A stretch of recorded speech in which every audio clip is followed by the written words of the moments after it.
फिनेबल जो लो salary category में सबसे पॉपुलर एनबीएफसी है, जिसमें आप मिनिमम 15,000 सैलरी से केसेस को लॉग इन करवा सकते हो। आज हम लोग फिनेबल का कंप्लीट प्रोसेस बहुत ही सिंपल वे में समझेंगे, जिससे आप अपने कस्टमर के केसेस को इजीली लॉग इन करा सकते हो, उनका अप्रूवल ला सकते हो और डिसबर्समेंट करवा सकते हो। इस वीडियो की स्टार्टिंग हम लोग फिनेबल के बेनिफिट से करेंगे। फिनेबल में मिनिमम सैलरी 15,000 चाहिए।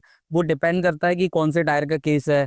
करंट एड्रेस की कोई रिक्वायरमेंट नहीं है। पूरा प्रोसेस इनका डिजिटल है, लॉगिन से लेकर डिस्पोजल तक का। ये लोग पिन कोड वाइज वर्किंग है, ऑलमोस्ट पैन इंडिया ये लोग वर्क करते हैं। अगर कोई कस्टमर पीजी में रह रहा है या बैचलर प्रोफाइल है, वो केसेस भी ये लोग कर सकते हैं। ऑल टाइप की ये लोग कंपनी को अलाउड करते हैं, चाहे वो प्रोप्राइटरशिप हो, पार्टनरशिप हो, प्राइवेट लिमिटेड हो या बट प्रोप्राइटरशिप कंपनी के लिए कुछ इनके कंडीशन है जो मैं आगे बताऊंगा। -1 सिविल वाले केसेस भी अलाउड है। सबसे पहले हम लोग फिनेबल की पॉलिसी समझते हैं।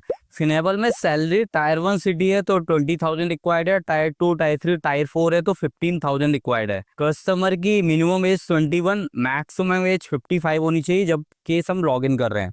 Customer proprietorship, partnership, private limited, LLP या गवर्नमेंट कंपनी में जॉब कर रहा है, सभी तरह की कंपनी अलाउड है। लेकिन नॉर्थ और ईस्ट लोकेशन में प्रोप्राइटरशिप कंपनी अलाउड नहीं है। कस्टमर का ऑफिस का पिन कोड और करंट रेजिडेंस पिन कोड दोनों ही सर्विसेबल होने चाहिए। विदाउट पीएफ वाले केसेस भी आप लॉग इन कर सकते हो, लेकिन गुजरात लोकेशन में पीएफ मैंडेटरी ही है। उससे लास्ट 3 मंथ में 3 से ज्यादा नए लोन ना लिए हो, चाहे भले वो छोटा ही लोन क्यों ना हो, उसको भी एज अ लोन काउंट करेंगे। अगर कस्टमर का कोई ऐसा लोन है जिसकी ओनली 3 ईएमआई रह गई है तो वो ऑब्लिगेशन में काउंट नहीं होगा। कस्टमर का सिविल -1 होना चाहिए या फिर 700 प्लस होना चाहिए। अब यहाँ पे हम लोग एम्प्लॉयमेंट स्टेबिलिटी की बात करते हैं। अगर कोई customer private limited, public limited, LLP में जॉब कर रहा है बट पीएफ नहीं कट रहा है, तो उसकी करंट कंपनी की 3 सैलरी अकाउंट में आनी ही चाहिए।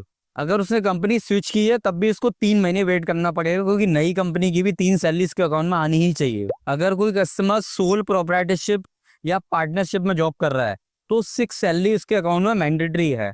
अगर उसने कंपनी चेंज की है तो नई वाली कंपनी की एटलीस्ट 3 सैलरी उसके अकाउंट में आनी ही चाहिए, तभी हम उस केस को लॉग इन कर सकते हैं। सेकंड स्टेप में हम लोग बात करेंगे डॉक्यूमेंट की। डॉक्यूमेंट में Aadhaar card, PAN card, latest month की सैलरी स्लिप और 3 मंथ का बैंक स्टेटमेंट। अब हम लोग फिनेबल का लॉगिन जर्नी का प्रोसेस समझते हैं। सबसे पहले ना आपको एक डीएसए पार्टनर पोर्टल का लिंक मिलेगा, उस पर क्लिक करना है। आपको यहाँ पे वो नंबर डालना है जिससे आपका डीएसए बना हुआ है। वो नंबर डालने के बाद आपको ओटीपी डालना है। जैसे ही आप ओटीपी डालोगे इसके बाद आपको फ्रंट में इस तरह की स्क्रीन शो होगी, इसमें यहाँ आपको रजिस्टर्ड नाउ पे जाना है। जैसे आप रजिस्टर्ड नाउ पे क्लिक करोगे सबसे पहले पूछेगा कस्टमर का मोबाइल नंबर। यहाँ पे आपको कस्टमर का मोबाइल नंबर डालना है, देन ओटीपी डालना है। अगर मान के चलो आपने यहाँ पे कस्टमर का मोबाइल नंबर डाला एंड नेक्स्ट किया और यहाँ पे लिख के आ गया एग्जिस्टिंग, तो इसका मतलब वो केस नहीं होगा, मतलब इसका ऑलरेडी पहले से फिनेबल में लॉगिन है। और यहाँ पे अगर कस्टमर के मोबाइल पे ओटीपी चला गया मतलब ये केस लॉगिन नहीं है, तो हम ये प्रोसेस कर सकते हैं। जैसे आप ओटीपी डालोगे, नेक्स्ट करोगे, आपको सबसे पहले ये वाली स्क्रीन दिखेगी। सबसे पहले आपको यहाँ पे कस्टमर का पैन कार्ड नंबर डालना है। जैसे ही आप पैन कार्ड नंबर डालोगे तो उसका first name and last name automatic यहाँ पे फिल हो जाएगा। फिर आपको क्वालिफिकेशन यहाँ पे सिलेक्ट करनी है, उसकी ईमेल आईडी यहाँ पे आपको डालनी है। ईमेल आईडी वेरीफाई करने के लिए बोलेगा, बट आप यहाँ पे स्किप कर सकते हो, ईमेल बाद में वेरीफाई कर सकते हो। आपको यहाँ पे मैरिटल स्टेटस चेक करना है, मैरिड है, अनमैरिड है, उसकी डेट ऑफ बर्थ, उसका जेंडर क्या है, मेल है, फीमेल है। उसके बाद आपको यहाँ पे कस्टमर की वर्क इंफॉर्मेशन जैसे कंपनी का name, work official mail ID है तो आप डाल सकते हो, अदरवाइज इसको ब्लैंक छोड़ सकते हो, ऑप्शनल है। उसको कितना एक्सपीरियंस है, उसकी मंथली सैलरी कितनी आ रही है, उसकी डेजिग्नेशन क्या है, कस्टमर का ऑफिस पिन कोड क्या है, कस्टमर का ऑफिस एड्रेस क्या है वो यहाँ पे फिल करना, कंपनी टाइप क्या है, प्रोप्राइटरशिप है, पार्टनरशिप है, प्राइवेट लिमिटेड है, जीएसटी मैंडेटरी नहीं है, आप इसको ब्लैंक छोड़ सकते हो। यूएन नंबर अगर आपको पता है उसका पीएफ नंबर डाल सकते हो, अदरवाइज कोई ब्लैंक छोड़ सकते हो। एंड आपको फिर नेक्स्ट करना है। नेक्स्ट करने के बाद अब आपको यहाँ पे कस्टमर का रेजिडेंस एड्रेस डालना है। यहाँ पे वो एड्रेस डालना है जहाँ वो करंट रह रहा हो, वो एड्रेस यहाँ पे डालना है, क्योंकि बाद में एड्रेस चेंज नहीं होगा। तो इस चीज को बहुत ध्यान रखना है, यहाँ पे हमेशा करंट एड्रेस ही फिल करना है। करंट एड्रेस का डालना है, रेजिडेंस टाइप क्या है, ओन है, रेंटेड है, पिन कोड क्या है उसका, कितने टाइम से यहाँ रह रहा है, एंड प्रोसीड पे क्लिक करना है। जैसे आप प्रोसीड पे क्लिक करोगे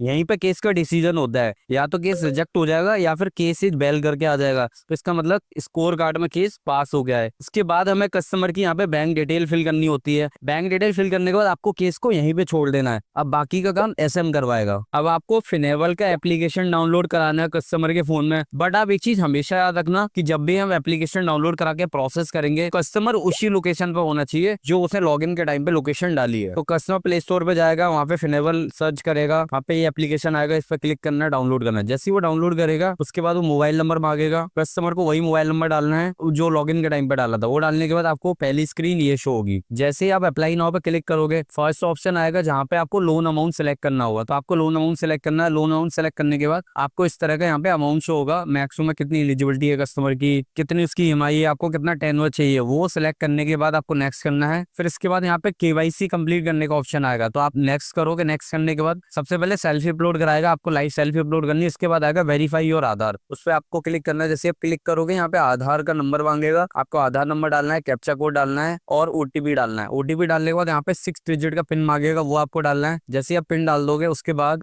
आपको यहाँ रेजिडेंस वेरिफिकेशन वाला ऑप्शन आएगा, यहाँ पे आपको फिजिकल वेरिफिकेशन पे क्लिक करना है। जैसे आप फिजिकल वेरिफिकेशन पे क्लिक करके नेक्स्ट करोगे, आपको यहाँ पे लेंडर सिलेक्शन ऑप्शन दिखेगा। तो लेंडर सिलेक्शन कुछ नहीं है, आप 3 लेंडर सिलेक्ट कर सकते हो, कोई भी, जैसे टीवीएस हो गया एंड डीएमआई हो गया, उत्कर्ष हो गया, 1/1 3 आप लेंडर सिलेक्ट कर सकते हो। लेंडर सिलेक्ट करने के बाद आपको यहाँ पे 2 रेफरेंस डालने होंगे। तो फर्स्ट ऑफ ऑल रिलेशन आपको चूज करना है, रेफरेंस का नाम, mobile number and reference two डालना है। 2 रेफरेंस डालने के बाद केस आपका अंडर क्रेडिट चला जाएगा। एप्लीकेशन कंप्लीट होने के बाद कस्टमर के पास क्रेडिट का टीबीआर कॉल आएगा, और अगर सब कुछ पॉजिटिव रहता है और कोई पेंडेंसी नहीं होती है, उस केस में क्रेडिट लोन अमाउंट अप्रूव करेगा एंड डिसाइड करेगा कि होम वेरिफिकेशन करवानी है या ऑफिस की वेरिफिकेशन करवानी है, या फिर होम एंड ऑफिस दोनों की वेरिफिकेशन करवानी है। फिजिकल वेरिफिकेशन पॉजिटिव होने के बाद match agreement and video KYC करना होता है, और लास्ट में एक डिसबर्सल कॉल होता है। डिसबर्सल कॉल कंप्लीट होने के बाद कस्टमर के अकाउंट में लोन अमाउंट डिसबर्स हो जाएगा। अगर आपको फिनेबल के डीएसए कोड चाहिए तो डिस्क्रिप्शन में लिंक है, आप वहां से कांटेक्ट कर सकते हो।